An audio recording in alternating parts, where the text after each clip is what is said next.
Ani na pochode za život, ktorý sa minulý víkend konal v Košiciach a kde bolo vyše 50 000 ľudí, nevládlo toľko emócií ako dnes na Dúhovom pochode. Zorganizovali ho homosexuáli na podporu svojej komunity.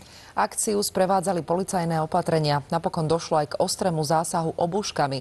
Dúhový pochod podporilo málo ľudí. Väčšina prišla vyjadriť opačný názor.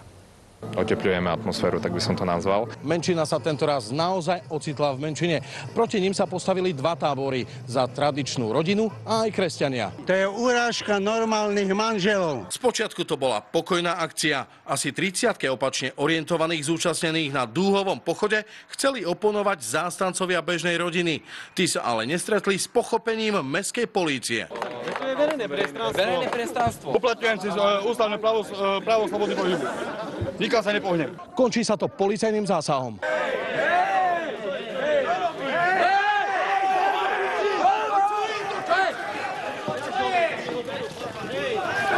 Porušujú moje ústavné práva! Prečo uberete? Čo je? Čo to robíte? Čo je toto? Policajti napokon situáciu upokojili a s odporcami Dúhového pochodu sa dohodli na pokojnom priebehu. Podobné oznámenie.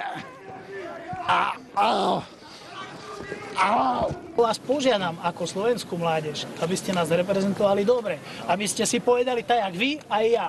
Dám vám slovo, ale musíme si všetci nechať životný priestor. Napokon sa k slovu dostali aj opačne orientovaní z Dúhového pochodu, no hovoriť bolo ťažké. Ktoré čvirikajú od nevidím do nevidím. Za tradičnú rodinu! Za tradičnú rodinu! Našou povinnosťou by malo byť túto krajinu meniť. Toto, čo ten rozprával, to je zvrátenosť. Výsledkom Dúhového pochodu v Košiciach bolo, že sa s pochopením nestretol. Ja ho vyzývam, aby opustil miesto pán Sabráni. Ja som im nabízal, že s nima budú na mikrofón debatovať o tom, o každej viete, ktorou řeknou.